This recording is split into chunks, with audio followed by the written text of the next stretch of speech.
Goeiemôre, dit is Dinsdagoggend 6 Mei 2025 en ek groet julle hartlik hier vanaf die walle van die Groot Rivier. Ek herinner julle aan vanaand om 7:00 die superklets aand. En laat ek dit net mooi verduidelik. Dit is vir almal wat oor die afgelope 4 bosberade vir my super kletse aangebied het op die teikens wat daar gestel was. Dis nie al die kanallede wat kan kyk nie. Hierdie is 'n spesiale geleentheid wat ek aanbied vir die mense wat vir my superkletse gegee het. Vanaand aan al die superkletse ondersteuners dan gee ek 'n praatjie oor die rebellie aan die Witwatersrand in 1922. En ons gaan lekker daaroor gesels. En ons is regstreeks om 7:00 vanaand. En onthou dat diegene wat nog nie voorheen aan so 'n superklets aand deelgeneem het nie, maar wat wel deel is van die superklets groep, moet vir my hulle e-pos adresse SSM stuur sodat ek 'n uitnodiging skakel na jou toe kan stuur. Dan donderdag aand kuier afgetrede kolonel Chris Wyatt hier in Appington. Hy reis tans deur die land. Hy is besig om baie gesprekke te voer met 'n klomp rolspelers dwars deur die land. En ons gaan dan ook hier in Appington, daar by die skougronde, hou ons 'n saamtrek saam met kolonel Chris Wyatt, waar ek en hy lekker gaan gesels oor internasionale sake, sowel as huishoudelike sake. Hoe staan die dinge in Amerika, in die wêreld, die verskeie brandpunte in die wêreld, en dan uiteraard van die saak, die brandpunte hier in Suid-Afrika, waaroor hy ook elke dag berig doen en oor gesels. Ek en Chris Wyatt dan donderdag aand, vir diegene wat sou belangstel, skakel vir u stel by die kantoor en bespreek jou plek. Ons kan net 'n sekere hoeveelheid mense akkommodeer en as jy dit wil bywoon, moet jy bespreek voor die tyd. Dit kos R250 per kop en dit sluit 'n steekete in en daar is natuurlik 'n kontant kroeg ook beskikbaar. So mense kan kom en lekker gesels. Daar gaan dus geen bosberaad wees donderdag aand nie, maar ek gaan wel hierdie gesprek met Chris Wyatt teen Saterdag publiseer. Dan sal ek dit plaas en dis dan oop vir die kanallede om te kyk en ook vir die subskripsielede op 'n stadium daarna. Vandag wil ek so 'n oomblik stil staan oor die geskiedenis. Daar word so baie gepraat oor dat geskiedenis word deur die oorwinnaar geskrywe. En ons sien dit hier in Suid-Afrika, hoe skoolhandboeke aangepas is. Ons sien dit in die res van die wêreld. En ons sien dit na aanleiding van die Tweede Wêreldoorlog dan ook. En met die opkomende oorwinningsdagvieringe van die 9de Mei wat plaasvind daar op die Rooiplein en Moskou. Nou weet ek dat die geskiedenisboeke het baie min vir ons destyds op skool geleer van die rol wat Rusland in die oorlog gespeel het en die populêre oorlogs films wat gemaak is, die movies, die flieks, noem dit wat jy wil, het altyd Amerika uitgebeeld as die land wat eintlik die groot oorlog gewen het. Tog weet ons, as ons in die geskiedenis gaan kyk, dat Rusland het die oorgrootste gedeelte van die Tweede Wêreldoorlog het hulle eintlik gewen. Want Rusland was eerste in Berlyn. Rusland het oor al daai lande, deur al daai lande geveg en het Berlyn geneem, en dit was dan ook aan die Russiese bevelvoerder aan wie die Duitse bevelvoerder uiteindelik oorgegee het. En daar op die Reichstag se dak was 'n Russiese vlag gehuis in 1945. Op daardie stadium was die geallieerde magte, die westerse magte, Amerika, Brittanje, waaronder Australië, Suid-Afrika, Rhodesië en Nieu-Seeland ingesluit is, was hulle nog nie eens in Duitsland gewees self nie, het hulle nog steeds geveg deur die geokkupeerde lande, Frankryk, Nederland en al daardie lande daar teen die kus af. Maar tog, as jy vandag gaan luister na mense, dan klink dit steeds asof Rusland nie eintlik 'n deel in die oorlog gehad het nie. En dis die begin van die mistasting as dit gaan rondom Rusland. Nou ek het hier 'n stukkie wat ek vir julle gou wil wys, waarna julle moet mooi luister. Wat sê Roosevelt in hierdie stuk? Maar nou moet ek nou eers weer kyk. Daar so is hy. Luister gerus. On the European front, the most important development of the past year has been without question the crushing counteroffensive on the part of the great armies of Russia against the powerful German army. These Russian forces have destroyed and are destroying more armed power of our enemies, troops, planes, tanks and guns than all the other United Nations put together. Dit is wat daar gesê word, dis wat hy gesê het daardie jare na afloop van die oorlog, in die laaste dele van die oorlog, waar hy dan erkenning gee teenoor die rol wat die Russiese weermag gespeel het. Maar ek wil eintlik die hele ding deurtrek, ek wil dit deurtrek hier na Suid-Afrika toe, waar presiese verdraaiing van die geskiedenis plaasvind. Maar dit is natuurlik belangrik dat voor 'n mens oor goed praat, dat jy ten minste iets daarvan moet weet. En ek gaan nou hierdie ene vir julle speel en kyk vir my baie mooi na die onkunde wat hieruit voorkom.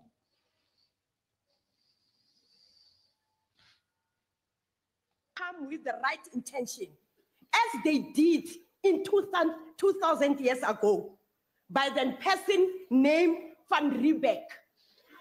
He overstayed.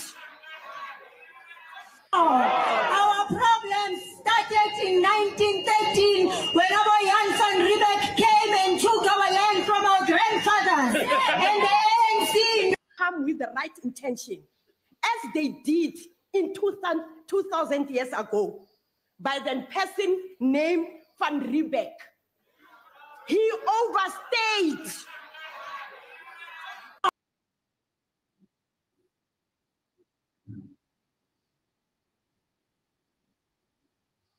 Nou daar het julle dit, die een spreker wat aanhits, wat sê dat Jan van Riebeeck het al 2000 jaar gelede in die tyd van Christus hier in Suid-Afrika aangekom en toe hulle voorvaders se grond gesteel. En dan die EFF wat sê maar Jan van Riebeeck het in 1913 hier aangekom, en dis maar nou die dag wat hy dan hier geland het en toe hulle grond gekom vat. En ons weet dat in 1652 toe Jan van Riebeeck aan die Kaap geland het, was dit net die Khoi en die Khoisan, die basiese boesman en die strandloper, Harry die strandloper wat hier aan die Kaap voorgekom het.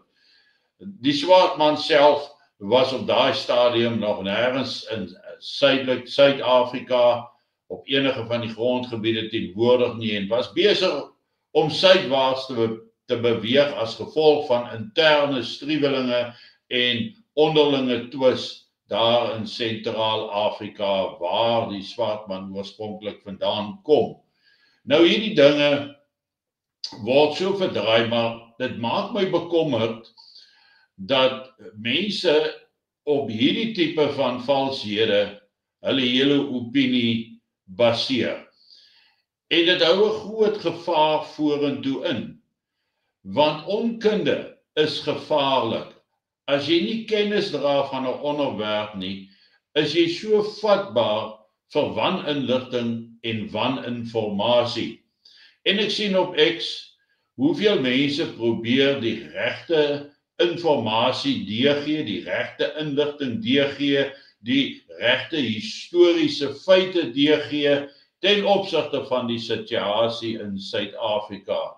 Maar ek dink, net soos in die geval van die groot oorlog, die Tweede Wêreldoorlog, waar daar onomwonde gesê word dat dit is eintlik Amerika en Brittanje wat die oorlog gewen het en dat die werklike feite, die werklike deelname, die werklike mag waarmee Rusland deelgeneem het en dat dit eintlik Rusland was wat die oorlog oorwin het, dat dit nooit erkenning in die Weste ontvang het nie en ook nie in hulle geskiedenisboeke geskryf was nie. En daarom is hierdie wanopvatting steeds vandag in die meeste westerse mense se gedagtes dat dis eintlik die Amerikaners wat die deurbraak gemaak het. Nou net so daardie waninligting amper blywend ingeprent is in die geheue van die westerse mense.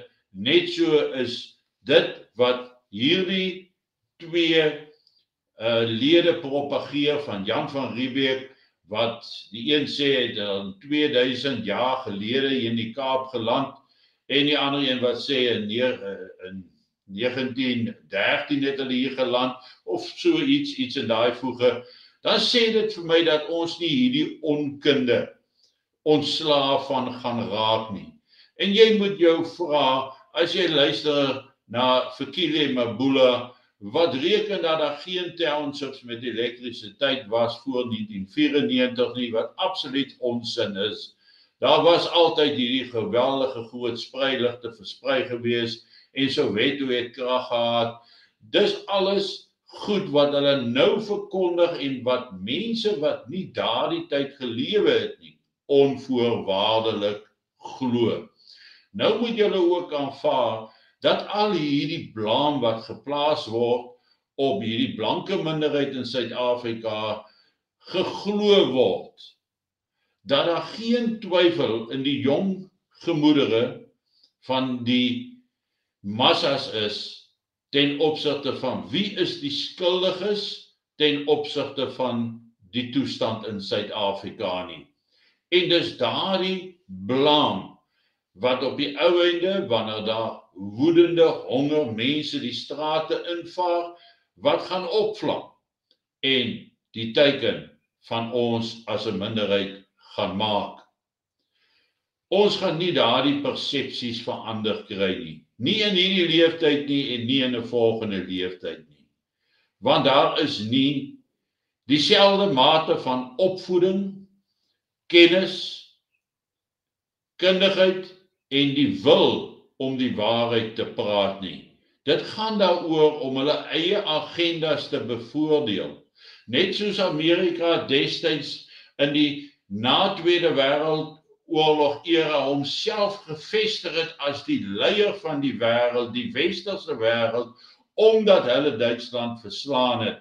Net so is daar 'n persepsie wat gevorm word in Suid-Afrika dat dit wat hulle praat is die waarheid en alle ander goed wat gesê word is 'n leuen.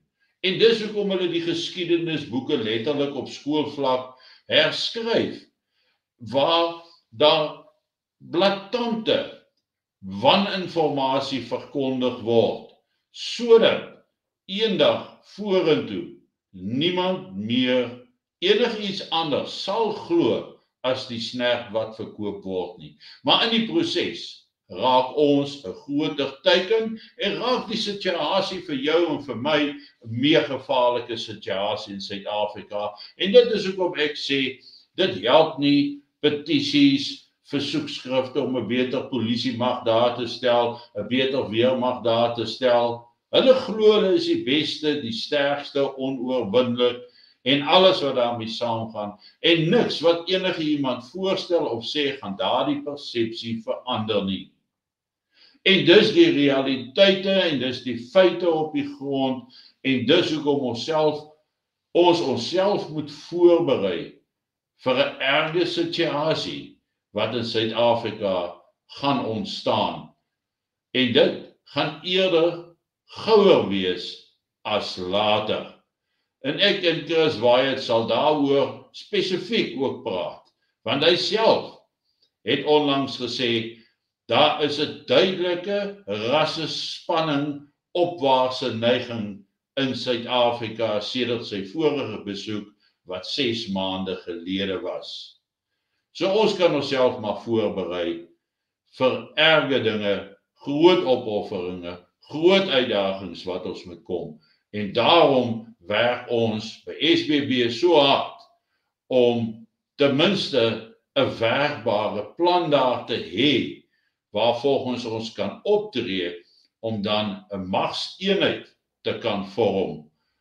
Maar dit help nie jy staan buitekant daardie werksomgewing of werksvlak nie, want dit beteken dat jy nie eintlik aanwendbaar is nie. So, raak deel, raak betrokke, dis nou die tyd om dit te doen. Dit mag vinnig te laat wees. Geniet vanoggend jou kondensmelk koffie en ek is dan môreoggend weer terug by julle. Mooi loop, lekker aand.